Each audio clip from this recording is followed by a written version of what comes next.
This is Rick Chafee with Ask the Masters. We are doing another one of our deep dive, multi-segment breakdowns of a pool construction project. We're going to do this with some of our more complex type projects. This one is actually one of Dave Penton's projects. I was lucky enough to see it in the middle of construction. We've got a typical pool, but it's got a awesome Aquamatic retractable cover system on it. And then we actually have a more even cooler spa that has a movable floor system in it. And then add to the technicality of the whole project, the spa's over the top of the equipment room and the surge tanks underneath. So it's quite a technical challenge for the project. So I want to introduce everybody that's on the call. I've got Tom Dankel with Aquamatic.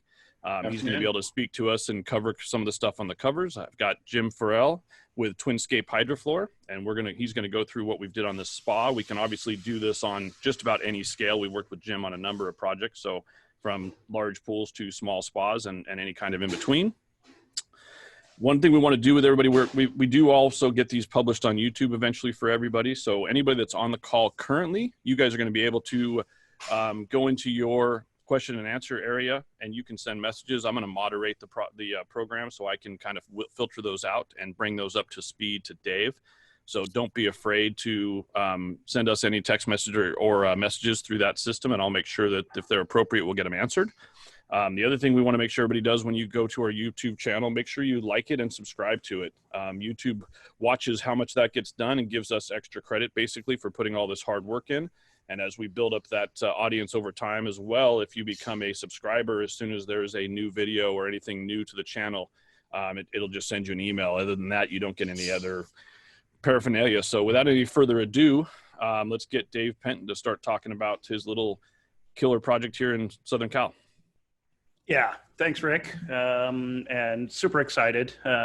We've profiled this a little bit before, but never at the depth that we're going to get into today. And so I'm really, really excited to have both Jim and Tom here with me. And for those of you thinking, well, how can you talk, interesting stuff about a pool cover? We use the lift lid on this job, and so it solves a bunch of problems. So I'm really looking forward to kind of excuse me, getting into that and talking about that a little bit more. So projects in Brentwood, California, and we were actually not brought in at the beginning. So here's the spa. It's out. They have a beautiful hillside off the back, and you can seem to be stuck here. So you can see they're looking out on the hills. This is the project completely done. This project was done in two phases. So initially there was a pool here, and when we came in, well, let me talk about some of the players here. This was designed, Allison Terry out of Terry Design Group. She's here in Southern California. We do a ton of work with her. I've been working with her for probably 10 or 12 years now, and we do a lot of design collaboration. This was a real collaborative effort between Allison, myself, another architect, Corey Rupert, and then Jimmy Reed from Rock Solid Tile. Jimmy was an integral part of actually the whole design and implementation of this. And Jimmy was the client that was the one who actually got the first call. So this is what Jimmy walked into, kind of a nondescript pool, similar location. This pool we ended up taking all the way out. But what you can't see here is they had already started demoing this job, and there was a big water feature wall here that stood up about 5-6 feet that really kind of just stood right in the way of the views out the back. And so the client was really wanted to get rid of that, wanted to update the pool. And so they had already contracted with a pool builder, taken the coping off, started doing some of the demo around the yard, taken the tile off. They were getting ready to strip the plaster. And the client always knew that he wanted to have an all tile pool. So the reality is that he was very unimpressed with the pool builder that came in, because you can see down here in the lower right, this was the actual tile that that the pool builder had recommended. Excuse me, that the pool builder had recommended for this job. And this is a $18 million home in Brentwood. It was designed by a very famous interior designer. And the house is done to the nines. I mean, it is beautiful inside and out. It's very Moorish details, a lot of metal, a lot of wood. So just a very, very uniform construction style all throughout the entire property. And so when Jimmy was brought in and saw that this was the tile that was going to be chosen, because the client called Jimmy and said, "Hey, we're going to do all tile. Come on out. Here's the tile. Let me know your thoughts and when can you get started?" So obviously that was kind of the beginning of a conversation that really started and lasted for a year, really, until we jumped into the actual construction of everything. So you can tell, I mean, this house is everything about this, every detail about this house is done and done with a design theme. Here is the back porch, and Jimmy and Allison spent a long time trying to find the tile. And through all of their contacts, it turned out that this tile was no longer available. So that became a challenge. But as you'll see, the tile that we ended up putting in the pool and the spa was handmade. And so it was hand painted as a really close variation to this, but even when you're on site, you can't tell that they're not the same. So this was the inspiration for the materials, and this there's patios all around this house in the front. So this tile was all throughout the property, and so that was kind of the direction that they decided to go with everything to create the pool as a real, just an extension of the house, not a standalone entity with a cheap blue porcelain tile. So this is actually about a year later. And like I said at the beginning, we were not actually contracted to do the construction. We were brought in to do some consulting at the very beginning and kind of help the process through. And we do that with Allison Terry a lot. So she will bounce ideas off of us. We will develop some shop drawings, and we will kind of help her design the pool and that, so that it's going to be functional and everything is going to work okay. So the other contractor had already started the demo. And you'll see here, we don't really understand. We never got a clear reason why he dug the pool all the way out and why he over excavated. Soils guy was not sure. So this actually became just a bit of a challenge. So this is actually a little bit before the tent photo that you see.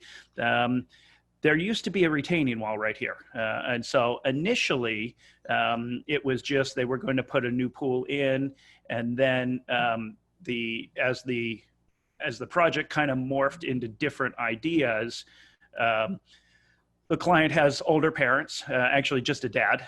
His mom had passed away already. And so they were going to build on the other side of this retaining wall just a mother-in-law's quarters for his dad, with a bathroom and a small, basically like a little studio, because this hillside goes down. Excuse me, goes down quite a bit. The retaining wall eventually came out in order to extend the pool. But one of the challenges on this job was that right here at the back fence, and that comes across at the retaining wall here, that was the limit of where the city would allow you to put the pool. And so they wanted to push the pool out as far as they could, put an infinity edge detail there and allow for the sight lines to continue. So one of the iterations had kind of a raised infinity edge across the back to draw your eye out onto the hillside. So then the building came in and the retaining wall came down. That'll come into play a lot later, but I wanted to kind of bring that up. So the project sat for like a year. We never also figured that out. It sat with that tent over it. That photo that I took with the tent was, I think, December, around Christmas time. And then we came back as we were finalizing the design for everything in early May, and literally nothing had been done. So the client was getting real frustrated with the contractor and asked me if I would be willing to mobilize and take over the job, and for sure I would. So here is the where the cut should have been. So this white line indicates that's the bottom of our excavation where our shotcrete is going to be. And all the way over here on the far left at the shallow end, we're about 4.5 feet deeper than where we needed to be. So we brought the soils engineer out. He certified that everything was okay. But down here in the bottom photo, since we were getting close to the hillside here, they wanted us to add this kind of terraced keyway to hold the pool and to kind of lock it into the slope.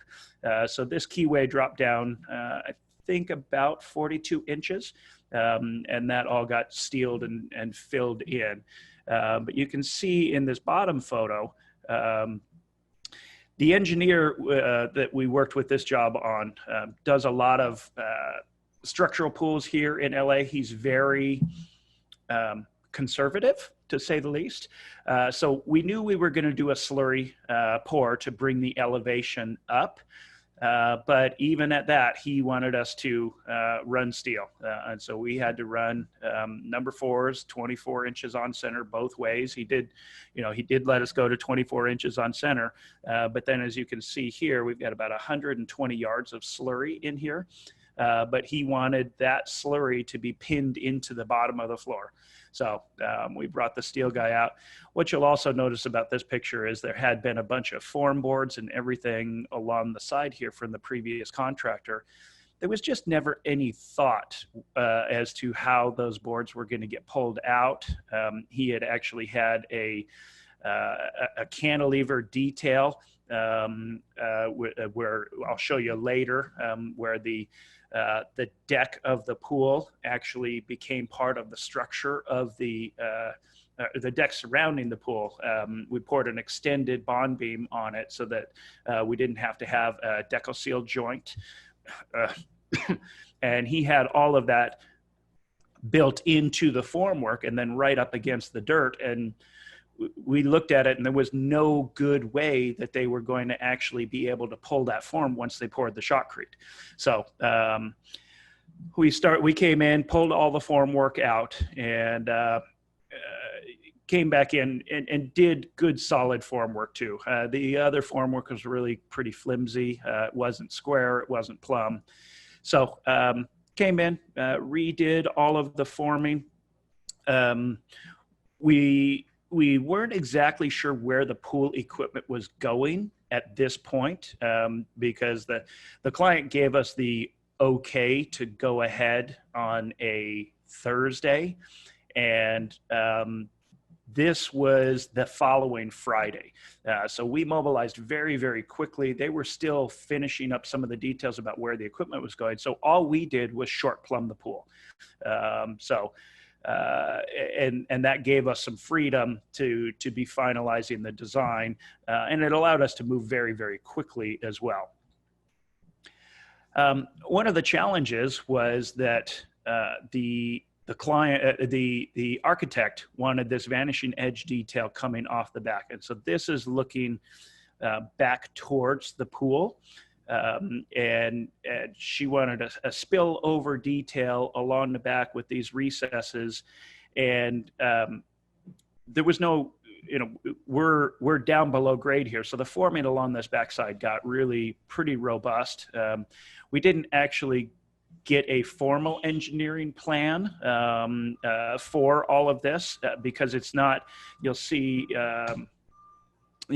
here in this next slide, there's not a lot of weight of concrete there, but we did have the structural engineer come out and observe it, and he had us, let me go back up here, he had us add a little bit more bracing underneath here just to make sure that everything was okay after we poured. But like I said, it wasn't very thick. This was kind of a catch basin. But it wasn't a vanishing edge basin. This would not be large enough. And we didn't want to have a deep vanishing edge basin along the back here because by this point we knew that we were building a spa out in this area in the future, even though the city said we couldn't. So this is just going to end up as an intermediate catch basin. Our drain lines are coming out the bottom here. We brought these out the side and did kind of an inverted trap detail. And then in this area was where we knew we were going to have the future surge tank. So in the short term, when we filled this pool, we had just cheap acrylic panels, not even like something that like formal. We just went to the hardware store and got some acrylic panels and just siliconed them across all of these edge details. And then we also held the water down. We held the water level down during that first year until we had everything done at the rear and started running the Infinity Edge detail. So if some of you sat in on Tom's discussion last week on WU, Tom talked about how when you're doing a pool cover, it's much easier to have the track detail cut into the shotcrete. This was the best photo I could find. I wish I had a better photo, but you can kind of make it out here. And so this track detail, we actually cut them 2 inches down and 4 inches back, which is more than what you need. But we always come back in, and especially this is an all-tile pool, we floated that perfectly flat. It gave us a little bit of meat to our float there, and then ran all of the waterproofing. So I get questions about this detail all the time. This is our extended deck detail, and so the engineer, as we go down here, so here was the wall of the pool itself, and then the engineer just had us run number 3 bars at 12 inches. We actually upgraded them to number 4, just because I don't like number 3s on anything, but number 3 bars, and he gave us a 26-inch maximum, and so that allowed us to run an extended detail without having to have your typical mastic joint right here, because the client wanted to have grass. This was just kind of schematic, showing where, if we were going to have an expansion joint, where that needed to be. But the client wanted to run grass around here, and so and I'm going to skip around a little bit and kind of back and forth, just because I'm telling stories about how the stuff went in. So it's not totally chronological, but you can see here, now we have the extended area all poured. Here's some more views of the extended dowels. We bent all of this down and tied more steel, tied more number 4 bars. And you can see here's after we poured it and stripped the forms. So you've got this cantilevered edge that is actually structurally a part of the pool shell. And so now when we go to the next photo here, the whole concept behind this was because when you're doing a pool cover, you have to have vaults, and the vaults have to extend past your typical bond beam shell of the pool. And so as we extended those vaults out on either side, we didn't want to have a bump in the finishes. And so we poured this extended beam detail on here so that the coping and we could have one line of coping. Client could run grass all the way up to here, and there wouldn't be any change of form, and we'd still have enough vault detail for the pool cover itself. So this was an all tile pool, and we showed the tile materials. By this point, we knew what the actual material sizes were going to be and everything. This is just after we shot. You can see some of the chipping marks here. Jimmy's guys came in and started running their float sticks. We actually, we didn't wire these walls. Normally we'll wire everything, but we didn't on this one. And this section of wall ended up being about a ½ an inch fat. So all we did is we came in and took about 3/4 to an inch off of here, just chipped it off for them. And then Jimmy's guys came back in and floated it completely flat. Because with all tile pools, especially with larger format, everything needs to be perfectly plumb, level, and the whole shot. So here's Jimmy starting to do some of the layout. And again, you can see we have some of the material here. And what we actually discovered was that the architect had miscalculated the step detail and the actual size that the step treads needed to be based on the patterns. And so there was not really a good solution to this. So we ended up extending the staircase just a little bit. So not very much. And I think we went 2 inches on this one and 4 inches on the bottom one. And I do get questions about this pretty regularly, because how can we do this? We do not have steel. We don't have enough clearance in this area. So what we do when we don't have enough clearance, we use stainless steel all thread. And so this was all doweled in place. We had the doweling inspector come out, certify all of this. We had the engineers look at it and give us a detail on this. And then we just used, we didn't have stainless tie wire, and we couldn't get it in. So we just zip tied these together.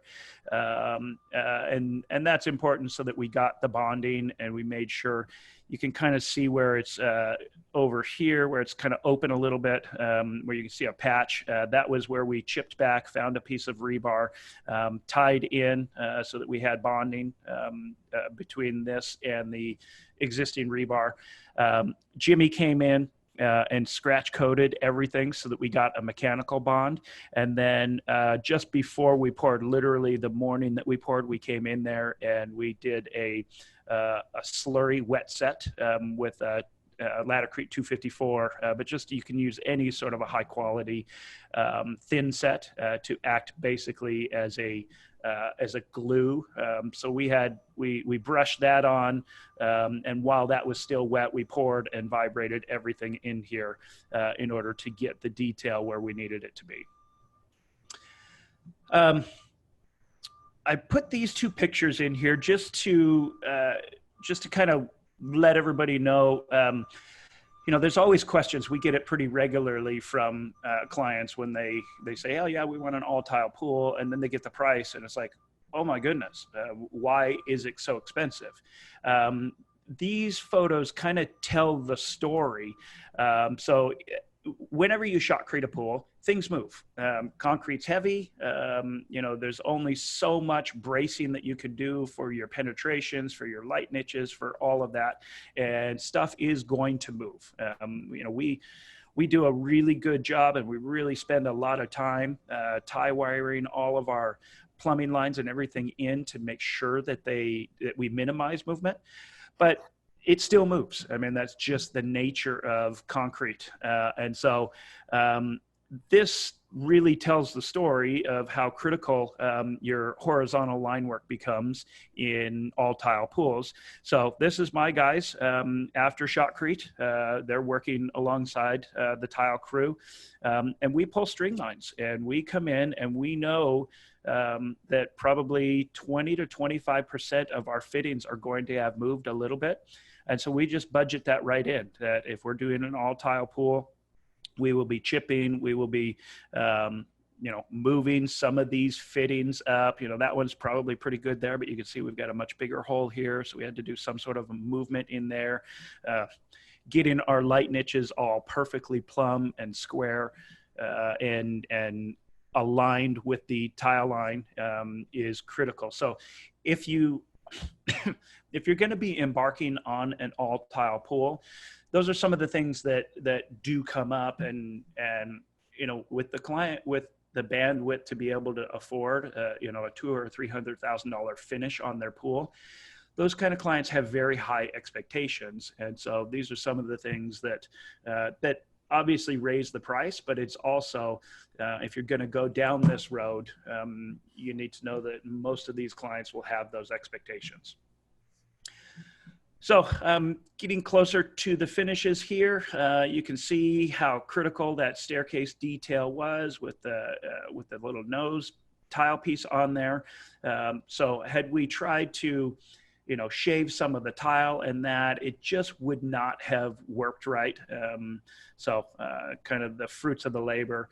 And then even here, I didn't have time to profile it in here, but when we actually received this tile, the wall tile, it actually came back slightly smaller than what it had been spec'd.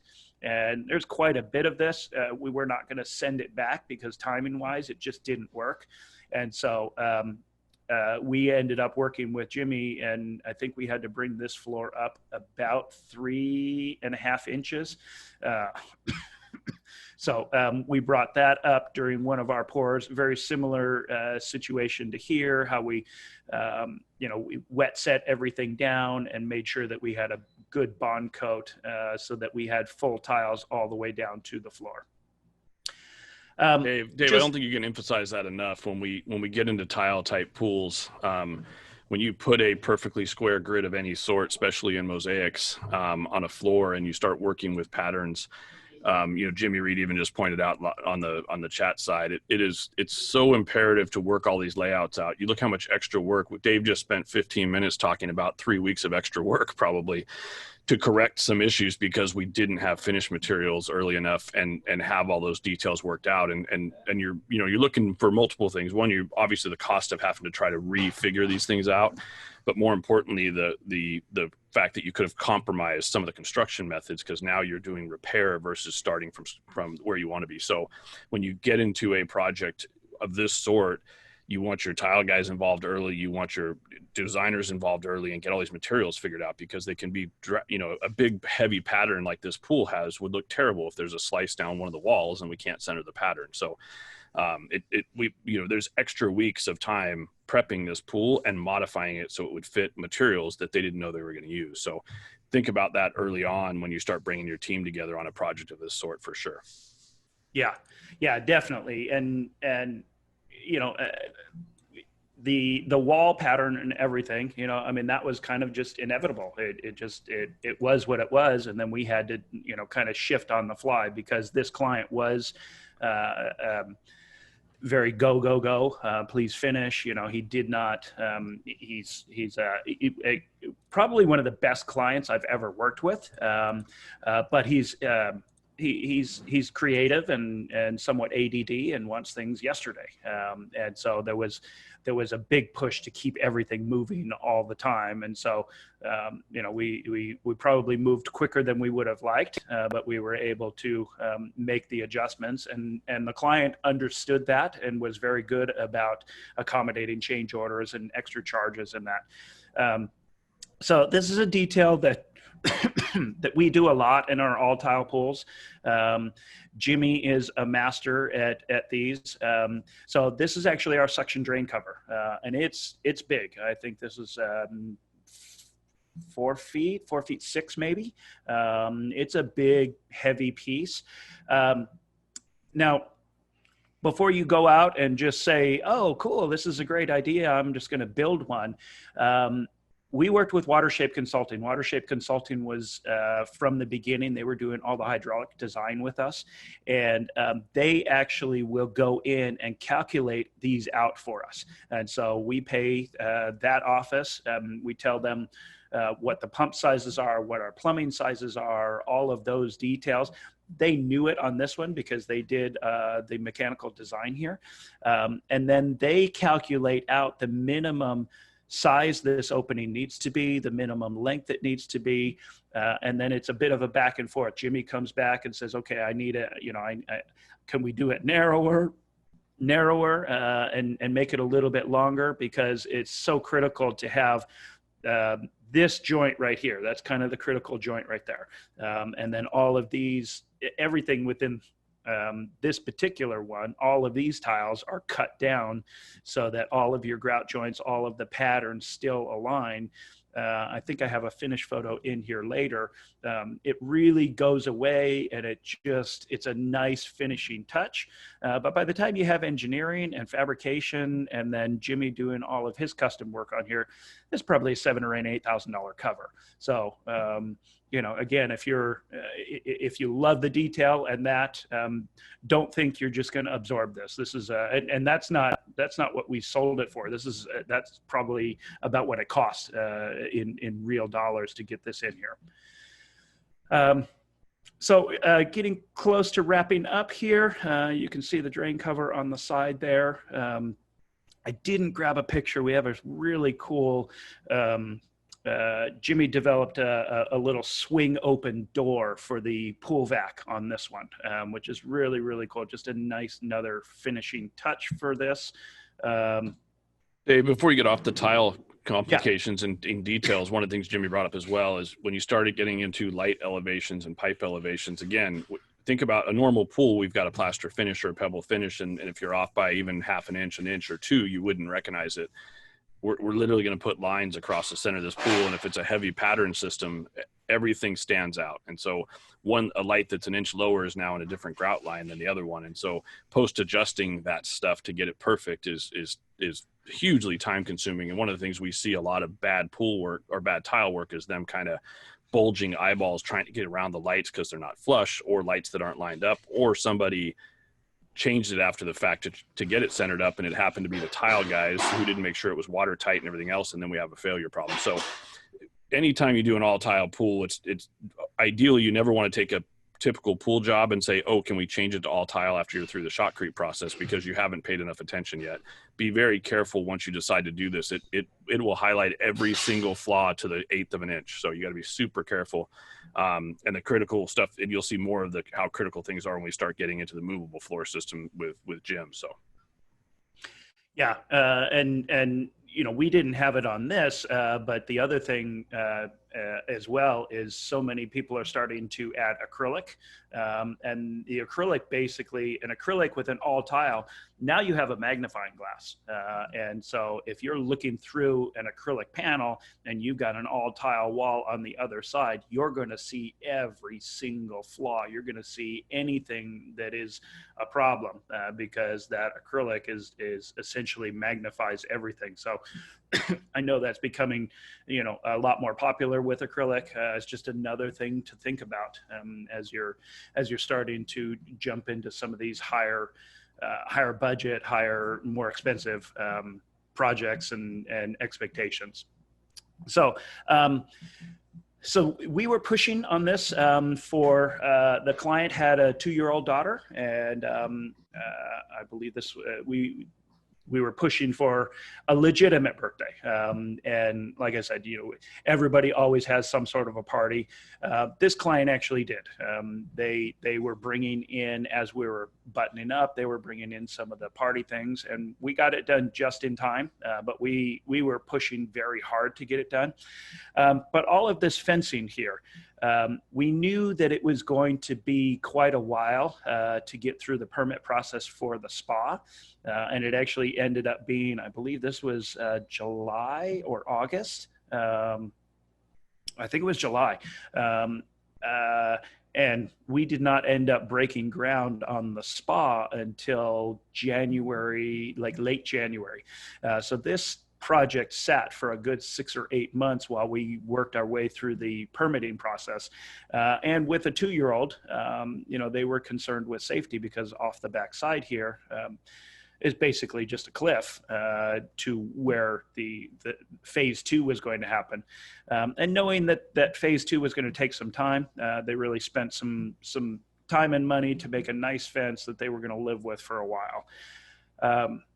So I want to really kind of bring Tom in at this point. We integrated 2 details here, and I'm going to kind of tear them apart a little bit. So we have kind of your standard detail that many of the pool cover manufacturers do, and that's this hidden leading edge detail. Pool covers, they all, just by their very nature, they have to have this big aluminum bar across the front, which captures the vinyl, and that's what pulls the cover and deploys it as it comes across the pool. And when you, to me, I would never do a non-hidden leading edge. I just don't like the look of having this bar sticking up here above the track and everything. I just feel like it looks unfinished. I've never done one. Every time I come into a pool cover job and I see that, it's like, it could have been so much better. And this detail is really not all that difficult. Yeah, there are a couple things that you have to think about, but essentially you've got your beam here. We actually typically do ours at 12 inches to give us a little bit more ability to tuck everything back up underneath. But to me, if you're going to be working on pool covers, this detail, it's the finishing touch on it, and it really helps. And then, and I know Tom, you guys are actually now. This is an older drawing, but you have the option to do a square bar. So why don't you talk us through this detail a little bit and some of the things that you see guys doing wrong when they're integrating this detail. Yeah. Okay. Thank you, Dave. Inverting the lead bar, there's really not a whole lot of technology there per se. We're just basically installing the leading edge bar upside down and attaching it to the bottom of the slider. The slider is the black carrier that runs up and down the track. Some of the problems that we see in that type of application is the water level being too high and that lead bar, being in the water, you'll get corrosion, oxidation. So you have to be aware of that coming in and set your skimmers accordingly to drop that. As opposed to a typical cover, with the lead bar was on, it's kind of older traditional fashion. You're only dropping the water level about 1 inch more than standard, let's say. So that's something to be aware of. Also, and then having the notch correctly back where the leading edge bar will now park in its garage in a sense. So you want to get it off the vertical plane of the pool. So having it back far enough so it does tuck back completely. So if a swimmer comes up, they don't have any interference there. But for 40 years, we've had a round bar and still use a round bar. And as we got into our lift lid component, we decided to add a square bar to it, and not for any performance or operational improvements. It was aesthetically driven, so I'll have a flat face on there. We've actually, on our trade show displays, and we had one client that did it, they actually applied the perimeter tile, to the face of that lead bar as well. And so in effect, completely hiding that. For construction challenges is making sure that lead bar is out of the water and having that notch correct. So you and then rolling this back edge too. You don't want to be dragging your cover across but that's pretty standard detail too. Put a little reveal there. You don't want a real sharp, hard 90 in there. And sometimes you see the tile is run even too far, back into the cover housing and not trimmed back. So, and that can negatively affect your deployment of the cover. Yep. So I put these pictures in here just to, so there's your vault detail coming in with the side here. One of the nice things that I love about the Aquamatic system is that you guys, your covers are all hydraulic. I have always just, to me, the idea of putting a 110 volt motor in a pit immediately next to the pool, that just, I've never been a fan of that. With the Aquamatic, you've got your motor assembly and everything, but it's all, we come out here and run 1.5 to, I think on this one, we ran a pair of 1.5 lines, and then we swept them over and back down in the vault. Is where we were going to house the pump mechanism. And so all you're doing is pulling hydraulic lines through there. And it makes it, to me, it's a much safer overall situation. I put this picture in there again. We saw it earlier, but you don't normally see when you have a pool cover, usually the water's in here and you can't normally tell how that kind of the garage, as you called it, where the leading edge bar will park. And so I really liked that photo. So one of the challenges that I have always experienced is this is the entry of the pool. And on your traditional system, you've got a little bit of springiness as you come across here. We will add extra brackets in that, but for whatever reason, clients always want to put this big, giant, super heavy stone on there, it's always hard to get this system completely free of any movement, any springiness, anything, and that just gets accentuated when you're coming across here. This is the main entry of the pool, and so you guys have developed this lift lid technology. So why don't you walk through a little bit kind of how the lift lid works and how it solves that problem? Sure, thank you. Just going back to, an extended bracket, again, there's no technology there, and the gusset can only carry so far. So if you're extending out 22, 24, 26 inches at the end, you've now created like a diving board because it's unsupported. So we didn't like, you could have the best engineering cover with the best swimming pool in the world, and a client's going to stand out at the end of that lid and they're going to feel that movement like that, and they don't like that. So we thought about how can we support the lid. And so what this lift lid does, it actually rests on the lower bottom beam of the pool. And so now we've eliminated that springiness because we're actually resting on the beam. So on that higher notch there and behind the first notch where the leading edge bar, right here, and that secondary notch, we put a piece of Delrin across there, and that the cover slides across that, and then the cover is sandwiched between the lid as it comes down. So you can literally let me scroll ahead. You can kind of see. So yeah, there's your Delrin right there that sits on the beam of the pool. And then, this is obviously before the vinyl is in there, but here's your brackets. And then the brackets have this, is that Delrin as well? Yes. Okay. And so in the closed position, when the system is not actuating, literally the vinyl is right here in this joint between. And so now all of your trays, everything are literally resting on this lower piece. But so are you essentially tearing the cover and the cover is sliding? That's where the lift lid really kind of comes in. Yes. So, you could actually drive a truck on there because it's full contact. And while we call it the lift lid, it actually doesn't lift, it pivots to the left there. You can see at the top of the bracket, there's a shoulder bolt through there. And at the bottom of that vertical bracket, we use these hydraulic rams, these pushers.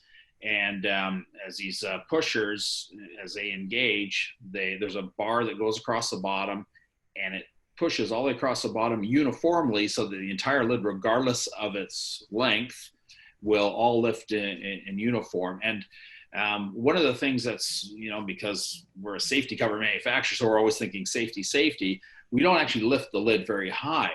We actually only lift it up maybe a quarter to 3/8 of an inch. And the reason why we do that is we didn't want to create any pinch points around the outside of the lid for, little fingers or little toes to be there. So the lid basically rotates, tips up, allows the cover then to pass freely.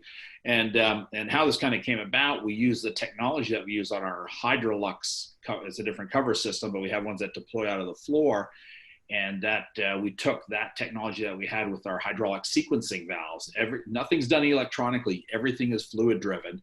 And so when the lid lifts up and then it redirects through the manifold, through the brain, and then sends the fluid down to the cover drum and actuating the cover. And when it gets to the other end, again, all through the manifold, then the lid gently drops back down and gives you that walking surface, which in this pool is ideal because, again, that's the entry point of the pool. Yeah. And I mean, you're right. I mean, it's 3/8 of an inch. It just barely lifts up just a little bit to alleviate any pressure on it. And then it allows the cover to deploy. So you can see here, that's the black piece that you were seeing in some of the photos. And the red is, that's the actual vinyl itself. So, there's your black there, the vinyl in between, and obviously you can't see underneath what this whole system is resting on. But, at the end of the day, it's a very clean look. And again, this is cover installed, everything. The leading edge bar is sitting back in here. It's completely back out of the way. You don't see it. And that's why I like going with a 12-inch because it actually allows us to tuck this leading edge bar even a little bit further back into the garage, back into the shadows, and it becomes much, much less noticeable. But you can see the square bar here, just a nice detail. It's nice and clean, and I'm real happy with this system. One interesting byproduct, it was never something we thought about until afterwards, because now we've created a seal at the end. If there's a lot of bathers, swimmers, in a traditional under track application, you can get a lot of splash over the lowered bond beam into the cover housing, and that goes out to waste. Now with those two Delrin pieces there, we've actually created a dam, so you actually have no water loss going through the cover housing anymore. And that was just a kind of an interesting byproduct of that design. So I can't use that as my overflow for the pool anymore? That's at the other end. Yeah, exactly. Here you can see, so we're getting close to wrapping up the pool here. This is that detail that I forgot to bring a bigger photo out of. That's the little trap door that you open that, and back in behind there is the connection for the pool vacuum. Since this was an Infinity Edge detail, we actually didn't put skimmers on here because the edge along the back acted as the skimmer. This is not a light. A client asked to have 2 speakers in there. I wish we had better options for hiding speakers, but that is what we've got available now. Filled back up. This is the most intriguing color pool I've ever seen. I was not expecting this, and it's just this bluish green. This doesn't do it justice, because when you walk in, it's so unique. It's like nothing that I've ever seen before, and just really, really impressed. You can kind of make out that we've got the little pieces of plastic. You can see it better on this middle one, just blocking that dam wall, because we were not having the Infinity Edge detail working until round 2. So that was the end of phase 1 of construction. Client had the birthday party. Everything went off well. We were still working on permitting, and they enjoyed this for that entire summer. And then once we got the permitting issues done, we got them done just after Thanksgiving. They decided that they did not want to have us start through the holiday season, so we started just after the first of the year. So I want to go back. So now we're going to move into the spa phase. The client, as I mentioned, Before we go had- there, Dave, before we go Yeah. there, I want to, we often get people kind of question how we can spend so much money on, I mean, if you look at this pool after the fact in quick fashion, it's a basic 16 by 30 Yeah. rectangular pool with a few steps in it. Oh, and they put tile in it. Like when you start paying attention to the details, the finish quality, it is not a basic pool with some tile thrown at it. And when you put all those little details together and you do them correctly, and you spend the time to get it right, and you put, some of the most expensive type cover systems because they perform the best, and you do all the tight details right, and you end up with a cover lid system that doesn't bounce up and down, and the stones don't move around. Like, it takes an immense amount of extra time, extra effort, and quite a bit more money. And that's how you can easily spend $1 million in somebody's backyard on a swimming pool. And I don't know what the price of this pool is at all, but the point being is the details that it takes to get to this quality level are immense. And then we're going to take that and we're going to make it exponentially even more complicated, because now we're going to take our tolerances to a tighter level to start working with a Jim Farrell system so we can start moving floors. And so the idea that building simple pools can't be that expensive, and we don't need designers and we don't need all these critical details, it is immense what it would take if you didn't have that stuff done right. Yeah. I mean, we didn't even get into this corner detail, all of this stone lifts. And so how these corners came together, this piece, this corner square piece, and then this other piece with the lift lid and the radius bull nose and everything.